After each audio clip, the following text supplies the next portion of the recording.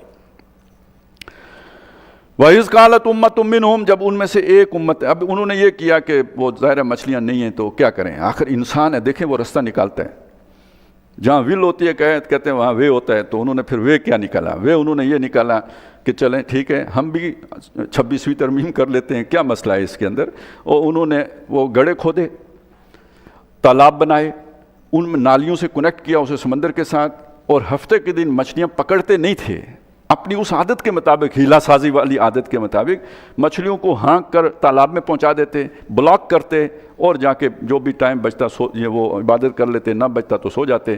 اتوار کو چل بھائی اب کدھر جاؤ گی، رستہ واپس جانے کا تو ہے نہیں، یو ٹرن کا یہ جو ہے نا بند، یہ جگہ بند ہو گئی، یو ٹرن ہو نہیں سکتا، تو اب وہ مچھلیاں پکڑتے اتوار کو، کاروبار چل پڑا، مچھلیوں پکڑنے کا اسلامی طریقہ نکل آیا اور مچھلیاں پکڑنی شروع ہو گئیں۔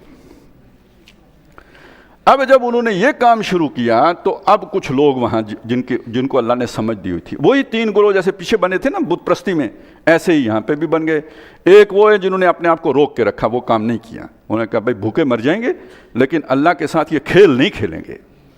ایک وہ تھے جنہوں نے یہ سوچا کہ یار یہ تو غلط کام کر رہے ہیں، یہ خود بھی مریں گے، ہمیں بھی ماریں گے۔ یہ وہ بات ہے جو موسیٰ علیہ السلام نے آ کے جس کی وجہ سے ہارون علیہ السلام کو وہ پوچھا تھا، ان لوگوں کا ذکر ہے۔ وَقَالَتْ أُمَّةٌ مِّنْهُمْ، ان میں سے ایک گروہ نے ان سے کہا لِمَ تَعِظُونَ قَوْمًا اللَّهُ مُهْلِكُهُمْ، تم کیوں ایک ایسی قوم کو واعظ کر رہے ہو، سمجھا رہے ہو، ہدایت دے رہے ہو جس کو اللہ نے ہلاک کرنا ہے، ہلاک ہونے والی ہے، جو برباد ہونے والی ہے، عذاب سے دوچار ہونے والی ہے۔ یہ کون کہہ رہے ہیں؟ وہ لوگ کہ جنہوں نے مچھلیاں پکڑی بھی نہیں، منع بھی نہیں کیا۔ کہہ کس کو رہے ہیں؟ جو منع کر رہے ہیں کہ کیوں کھپ رہے ہو ان کے پیچھے، کیوں ان سے بے عزتی کروا رہے ہو۔ اب ظاہر ہے آپ کو پتہ ہے جو بندہ ایسے کام میں لگاؤ اس کو آپ اگر واعظ کریں تو وہ آگے سے سناتا کتنی ہے، سناتا تو ہے، تو بے عزتی بھی ہوتی ہے، تو وہ انہیں سمجھا رہے ہیں کیوں اپنی بے عزتی کرا رہے ہو، چھوڑو ان کو، ان کے حال پر چھوڑو، یہ ویسے بھی تباہ ہونے والے ہیں۔ او معذبہم عذابا شدیدا، اور اگر اللہ نے انہیں ہلاک نہ بھی کیا تو سخت عذاب تو انہیں ضرور دے گا۔ یہ جو پورے دین سے واقف تھے اور صحیح حقائق کو جانتے تھے، انہوں نے مڑ کے ان کو جواب دیا، قالوا معذرۃ الی ربکم، یہ کام ہم اس لیے کر رہے ہیں کہ تمہارے رب کے سامنے اپنی معذرت پیش کریں ہیں۔ یہ ان کا جرم نہیں ہے، یہ ہمارا اجتماعی جرم ہے۔ ان کو اگر ہم نے نہ روکا تو جب اللہ کی طرف سے عذاب آئے گا ہم بھی لپیٹے میں آئیں گے، تو ہم تو اپنا عذر پیش کرنے کے لیے، اللہ ہم نے پوری کوشش کی تھی ان کو روکنے کی، اس لیے یہ کر رہے ہیں، ان کے لیے نہیں کر رہے ہیں، اپنی جان بچانے کے لیے کر رہے ہیں۔ معذرتاً الی ربکم ولعلکم یتقون، اور شاید کیا پتہ، یہ تو ہمارا گیس ہے نا کہ یہ نہیں باز آ سکتے، ہو سکتا ہے کہ اللہ تعالیٰ انہیں ہدایت ہی دے دے ہماری اس ایفرٹ کے نتیجے میں۔ فلما نسوا ما ذکروا بہ، جب وہ بھول گئے جس کے ذریعے سے انہیں نصیحت کی گئی تھی، یعنی وہ جو بھی اللہ کا کلام، اللہ کا اس کی انہوں نے پرواہ نہیں کی، جب انجینا الذین ینہون عن السوء، جن لوگوں نے منع کیا تھا ہم نے ان کو بچا لیا۔ اس کا مطلب جب ایسے لوگوں پر عذاب آتا ہے بچتا کون ہے؟ جس نے اپنی پوری کوشش کی ہو ان کو روکنے کی، ان کو ہم نے بچا لیا۔ وَأَخَذْنَا الَّذِينَ ظَلَمُوا، تو اور ہم نے پکڑ لیا ان لوگوں کو جو ظالم تھے، بِعَذَابٍ بَئِيسٍ، بہت برے عذاب میں، بِمَا كَانُوا يَفْسُقُونَ، جس نافرمانی میں وہ مبتلا تھے اس کی وجہ سے۔ اب یہ کون؟ یہ بظاہر ظالم کون تھے؟ جو وہ غلط کام مچھلیاں پکڑنے والے تھے، لیکن یہ کہ جو نہیں پکڑتے تھے اور منع بھی نہیں کرتے تھے وہ بھی اسی عذاب کی لپیٹ میں آئے، جیسے میں نے آپ کو پیچھے بھی بتایا تھا، آگے آنے والا بھی ہے سورہ انفال میں، اس فتنے سے بچو جو صرف گناہ گاروں ہی کو لپیٹ میں نہیں لے گا۔ اور نبی صلی اللہ علیہ وسلم نے ایک بہت پیاری مثال سے بھی یہ بات سمجھائی ہے کہ ایک جہاز ہے، اس کی کچھ منزلیں عرشے سے اوپر ہیں، کچھ جو ہے نا زیر آب ہیں، جو نیچے والی منزل والے ہیں نا وہ عرشے پہ آ کے پانی لے کے جاتے ہیں، اس سے اوپر والوں کو تکلیف ہوتی ہے، تو نیچے والے خود ہی سوچتے ہیں کہ ہم کیوں اوپر والوں کو تکلیف دیتے ہیں، ہم ادھر ہی سوراخ کر لیتے ہیں۔ ایک شخص اٹھتا ہے، کلاڑا لیتا ہے، پیندے میں سوراخ کرنا شروع کرتا ہے، تو حضور نے فرمایا اب اگر اوپر کے عرشے والے آ کے اس کا ہاتھ روک لیں گے نا، نہ صرف انہیں بچائیں گے، خود اپنے آپ کو بھی بچائیں گے۔ نہیں تو جب جہاز ڈوبے گا تو صرف نچلے عرشے والے تو نہیں، وہ منزل والے تو نہیں ڈوبیں گے، سارا جہاز ڈوبے گا، سب ساتھ جائیں گے۔ یہ ہوتی ہے انسانی سوسائٹی کی مثال اس اجتماعی جرم کے اعتبار سے۔ اب آپ کو سمجھنے میں کوئی دقت نہیں ہونی چاہیے، جنہوں نے نہیں روکا وہ بھی اس کے لپیٹے میں آ گئے۔ فلما اتوا عما نہوا عنہ، جب وہ حد تجاوز کرنے لگے ان چیزوں سے کہ جن سے انہیں روکا گیا تھا، قلنا لہم کونوا قردۃ خاسئین، ہم نے ان سے کہہ دیا کہ ذلیل بندر بن جاؤ۔ کیوں بندر جو ہوتا ہے نا اس کی لالچ نہیں ختم ہوا، اس کے اندر ہوتی ہے نا، اور وہ بڑے نقال ہوتا ہے، ادھر سے ادھر وہ چھلانگیں لگا کے اپنے مطلب نکال لیتا ہے۔ اسی طرح کا معاملہ گویا ایسے لوگوں کا بھی ہے۔ ویسے ہمیں تو نقل کرنے میں تو خیر اللہ تعالیٰ نے ہمیں بھی کافی وہ دی ہے قابلیت، لیکن یہ کہ وہ اس امت پر اللہ تعالیٰ نے یعنی چہرے بگاڑنے اور خنزیر بنانے اور بندر بنانے کی نبی صلی اللہ علیہ وسلم کے دعا کے توفیل جو ہے نا وہ اس کا اطلاق نہیں کیا۔ وَإِذْ تَأَذَّنَ رَبُّكَ، اور یاد کرو جب تیرے رب نے اعلان کر دیا۔ تَأَذَّنَ رَبُّكَ یعنی اعلان عام ہو گیا، جیسے ہوتا ہے نا پوری دنیا میں جو ڈنکا بجا دیا۔ لَيَبْعَثَنَّ عَلَيْهِمْ إِلَىٰ يَوْمِ الْقِيَامَةِ، ان کے اوپر مسلط کرتا رہوں گا قیامت کے دن تک کے لیے، من ایسے لوگ یسومہم سوء العذاب، جو انہیں برے عذاب کا مزہ چکھاتے رہیں گے۔ یہ تو یوں سمجھیے کہ سن 70 عیسوی میں، یعنی آج سے کتنا کوئی سمجھ لیں کوئی 1950 سال پہلے کی بات ہے، ہیکل سلیمانی تباہ ہوا ہے، ان کو یروشلم سے نکالا گیا ہے اور دوبارہ یہ یروشلم میں جا کے آباد ہونا شروع ہوئے 1917 میں۔ اب یہ ریاست بن گئی ہے، تو کیا ابھی تو 100 سال ہوئے ہیں نا، یہ مطلب آباد کاری کا سلسلہ شروع ہوئے۔ 48 میں ملک اسرائیل بنا ہے، اس کو ابھی 100 سال بھی نہیں پورے ہوئے۔ تو اس سے پہلے یہ سارا 2000 سال کا عرصہ ہے ڈایاسپورا کا عرصہ، یعنی دنیا میں منتشر ہیں اور کسی شہر میں آباد نہیں ہو سکتے۔ دنیا میں کسی شہر کے اندر انہیں رہنے کی اجازت نہیں تھی، شہروں سے باہر جیسے نہیں ہوتے خانہ بدوش، اس طرح جو ہے نا یہ رہتے تھے۔ اور یہ جب شہر ان کے آنے کا ایک دن ایک ٹائم مقرر ہوتا تھا، باقی شہری بھی اپنے گھروں میں بیٹھ جاتے تھے کہ یہ گندے لوگ ہیں، ان کے ہوتے ہوئے ہم اپنے شہر میں بھی نہیں گھومتے پھرتے۔ یہ ان کی دنیا میں کیفیت رہی ہے۔ تھوڑا بہت انہیں سانس لینے کی مہلت ملی ہے مسلمانوں کے آنے کے بعد۔ یہ جو ہم نے یورپ فتح کیا اس میں ان کا بھی ہاتھ تھا، کیونکہ تنگ بہت تھے عیسائیوں سے، اور مسلمانوں کی بھی انہوں نے مدد کی ہے۔ وہ ذرا دوسرے کو بھی تو اس کا کریڈٹ تھوڑا بہت دے ہی دینا چاہیے۔ اسپین کی فتح میں بھی یہودیوں نے مسلمانوں کا ساتھ دیا، اندر خانے دیا، کیونکہ وہاں سے سارے رستوں سے ہر چیز سے یہ واقف تھے، اور پھر مسلمانوں نے انہیں فیسیلیٹیٹ کیا، اپنے ساتھ رکھا ہے، وزارتیں دی ہیں، عہدے دیے ہیں حکومتی، تو انہیں جو عزت ملنا شروع ہوئی وہ مسلمانوں کے آنے کے بعد ملنا شروع ہوئی۔ لیکن یہ کہ اللہ کی سنت ان کے بارے میں کیا ہے، ایسے لوگ ہم ان پر مسلط کرتے رہیں گے جو ان کی جو وہ چمڑی اتارتے رہیں گے۔ آخری بندہ جو ہمیں معلوم ہے وہ ہٹلر ہے۔ یہ تو ابھی سمجھیں کل کی بات ہے، تو اب پھر تیار ہیں، جو ان کی حرکتیں ہیں نا اس سے لگتا یہ ہے کہ اب اگلی باری پھر تیار ہیں، اور ہو سکتا ہے کہ اب آخری ہی ہو، مطلب یہ بالکل ہی مٹا دیجیے، کیونکہ عیسیٰ علیہ السلام آ گئے تو پھر تو کوئی بھی نہیں بچے گا ان میں سے، جیسے کہ احادیث میں آئے ہیں۔ ان ربک لسریع العقاب، بے شک تیرا رب عذاب کا اور سزا کا بہت سخت ہے، وہ بہت تیز ہے۔ وَإِنَّهُ لَغَفُورٌ الرحیم، ساتھ ہی بہت بخشنے والا مہربان ہے۔ اب بھی توبہ کر لیں، سورہ بنی اسرائیل میں ہم پڑھیں گے عَسَىٰ رَبُّكُمْ أَن يَرْحَمَكُمْ، تم پر تمہارا رب اب بھی رحم کرنے کے لیے تیار ہے۔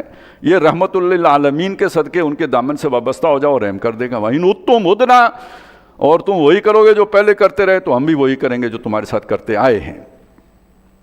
وَقَطَّعْنَاهُمْ فِي الْأَرْضِ أُمَمًا، اور ہم نے انہیں مختلف زمین کے مختلف ٹکڑوں میں گروہ در گروہ کر کے تقسیم کر دیا، وہی ڈایاسپورا، بکھیر دیا زمین کے اوپر۔ منہم الصالحون، ان میں چند ہیں نیکوکار بھی، ومنہم دون ذالک، لیکن اکثریت ان کی دوسرے اور ہی رستے پہ چلنے والوں کی ہے۔ وَبَلَوْنَاهُمْ بِالْحَسَنَاتِ وَالسَّيِّئَاتِ، اور ہم نے ان کو جانچا پرکھا بلائیوں سے بھی اور برائیوں سے بھی، اچھے دن بھی آئے برے دن بھی آئے۔ حضرت سلیمان علیہ السلام، داؤد علیہ السلام، طالوت علیہ السلام، ان کی حکومتیں بھی آئیں، گولڈن ایرا ہے ان کا۔ اس کے بعد بخت نصر کے ذریعے پٹوایا بھی ان کو، 6 لاکھ قتل ہوئے، 6 لاکھ غلام ہو گئے، اور کوئی ایک متنفس زندہ نہیں چھوڑا گیا شہر یروشلم کے اندر۔ پھر حضرت عزیر علیہ السلام کے ذریعے سے انہیں ایک اور عروج عطا کیا، اچھائی آ گئی ان، اور وہاں بھی الفاظ یہی ہیں، ان اقسنتم لانفسکم، اگر بھلائی کرو گے خود فائدہ اٹھاؤ گے، وَإِنْ أَسَأْتُمْ فَلَهَا، برائی کرو گے تو اس کا وبال بھی تم پر پڑے گا۔ تو ہم نے انہیں اچھائیوں برائیوں یعنی عروج بھی دیا، ذلیل بھی کیا، سزائیں بھی ملتی رہیں، عذاب بھی آتے رہے اور فائدے بھی پہنچتے رہے، یہ اس طرح ہم نے ان کے آزمائش کی، لعلہم یرجعون، شاید کہ لوٹ آئیں، واپس آئیں۔ یہ دنیا میں سزا اس لیے بھی ملتی ہے کہ اللہ تعالیٰ توبہ کی توفیق دینا چاہتے ہیں، سوچو غور کرو کیا غلط ہو گیا اسے ٹھیک کرو تاکہ تمہارے اللہ تعالیٰ تمہیں بھلائی سے دو چار امکنار کرے۔ فخلف من بعدہم خلف، پھر یہ کہ اس کے بعد یعنی ان کی جان نشینی کے ان کے پیچھے ایسے لوگ آئے جو بہت ناخلف لوگ تھے، ناہنجار قسم کے لوگ آئے، ورثوا الکتاب، جو کتاب کے وارث بنے۔ کتاب اللہ کی ہے، ظاہر ہے اس کا کوئی وارث تو ہوگا نا، تب یہ پیغام آگے پھیلے گا۔ وہ اقبال نے کہا نا کہ کہیں ممکن ہے کہ ساقی نہ رہے جام رہے، تو اس جام کو کوئی ساقی حرکت دے گا تو جام کسی کے پاس پہنچے گا نا، جام خود تو چل کے نہیں جاتا۔ تو جو اس کتاب کے ساقی بنے، اس کے وارث بنے، اسے دوسروں تک پہنچانے کی ذمہ داری جن کے کندھوں کے اوپر آئی، وہ ناخلف تھے۔ یا خذون عرض ھذا الادنی، وہ اس ادنا دنیا کے طلبگار بن گئے۔ اس کا مطلب کتاب کی خدمت کرنے کے لیے ادھر ذرا پیٹھ کرنی پڑتی ہے، یہ دنیا لٹانی پڑتی ہے۔ میری دنیا لٹ رہی تھی اور میں خاموش تھا، یہ نہیں، یہ کم از کم حوصلہ کرنا پڑتا ہے۔ اور جن کے اندر دنیا کی محبت ہو، پھر کتاب کی خدمت صحیح معنوں میں، وہ تو پھر ہیلے کریں گے نا، پھر مچھلیاں پکڑنے کے طریقے نکالیں گے، اس کے بغیر تو دنیا تو ملتی نہیں، تو جب کہ دوسری صورت میں صبر کرنا پڑے گا۔ تو وہ دنیا کے طالب تھے، وَيَقُولُونَ، اور غلط کام کرتے تھے، اور وہ کہتے تھے سَيُغْفَرُ لَنَا، ہم بخش دیے جائیں گے۔ اصل میں آدمی یہ سمجھے کہ میں نے یہ غلط کام کیا، اس پہ میں پکڑا جاؤں گا، تو کتنا عرصہ غلط کام کر سکتا ہے؟ نہیں کر سکتا۔ ایک دفعہ کرے گا، دو دفعہ کرے گا، توبہ کرے گا۔ وہ لازم ہے کہ وہ اپنے لیے کوئی نہ کوئی اس کی جسٹیفیکیشن تلاش کرے کہ یہ جو غلط کام ہے اس سے میں کم از کم نہیں پکڑا جاؤں گا، عام آدمی کرے تو پکڑا جاؤں گا، چونکہ میں تو اللہ کی کتاب کی خدمت کر رہا ہوں، یہ چھوٹے موٹے جو میں چکر اللہ سے چلانے کا حق رکھتا ہوں، تب وہ کوئی مستقل وہ کام کر سکتا ہے۔ تو یہ ہیلا سازی در حقیقت اپنے ضمیر کو مطمئن کرنے کے لیے ہوتی ہے۔ تو انہوں نے کہا کہ ہم بخش دیے جائیں گے۔ وہیں یاتہم اعراضہم، چلو ایک دفعہ تو ہو گیا، مجبوری کوئی کام کر لیا، لیکن وہیں یاتہم اعراضہم مثلہ، اس کے بعد وہ دنیا کی کوئی وہ نعمت یا جو اسباب جو ہیں وہ اس جتنا انہیں پھر دوبارہ ملنے کا چانس پیدا ہو، یاخذو، پھر لے لیں گے، نہیں ڈریں گے لینے سے۔ الم یوخذ علیہم میثاق الکتاب، کیا ان پر واجب نہیں ہے کتاب کا عہد؟ ان سے لیا نہیں گیا تھا کتاب کا جو عہد لیا گیا تھا ان سے؟ وہ سورہ آل عمران میں ہم نے پڑھا تھا کہ ان کا وہ کیا تھا کہ وہ اسے وَلَا تُبَيِّنُنَّهُ لِلنَّاسِ، تم لازماً لوگوں کو اسے پر واضح کرو گے، پھیلاؤ گے، وَلَا تَكْتُمُونَهُ، اور اسے چھپاؤ گے نہیں۔ تو اس کے تقاضے انہوں نے پورے نہیں کیے۔ اللہ یقول علی اللہ الا الحق، اور اس عہد کی بنیاد کیا تھی کہ اللہ پر ناحق کوئی بات نہیں کہو گے، سچ کہو گے اللہ کے بارے میں، اسے چھپاؤ گے نہیں۔ وَدَرَسُوا مَا فِيهِ، اور وہ پڑھتے ہیں اس میں، اسے انہیں پتہ ہے کتاب میں یہ بات لکھی ہوئی ہے، جانتے بوجھتے غلط روش اختیار کرتے ہیں۔ وَالدَّارُ الْآخِرَةُ خَيْرٌ لِلَّذِينَ يَتَّقُونَ، حالانکہ وہ جو آخرت کا گھر ہے، یہ دنیا کا گھر بنانے کے لیے سارا کچھ کرتے ہیں، جبکہ وہ جو آخرت کا گھر ہے وہ ان لوگوں کے لیے جو تقویٰ کی روش اختیار کریں بہت بہترین ہے۔ افلا تعقلون، تو کیا تم سوچتے نہیں ہو؟ والذین یمسکون بالکتاب، وہ لوگ کہ جو کتاب کو مضبوط پکڑتے ہیں، تھامتے ہیں، اسے امام بناتے ہیں، اس کے پیچھے چلتے ہیں، اس کے احکامات کو ہیلوں بہانوں سے جھٹلاتے نہیں ہیں یا جان نہیں چھوڑاتے ان سے، وَأَقَامُوا الصَّلَاةَ، اور نماز قائم رکھتے ہیں۔ إِنَّا لَا نُضِيعُ أَجْرَ الْمُصْلِحِينَ، ایسے اصلاح پسند صلح جو لوگوں کے اجر کو ہم ضائع نہیں کریں گے۔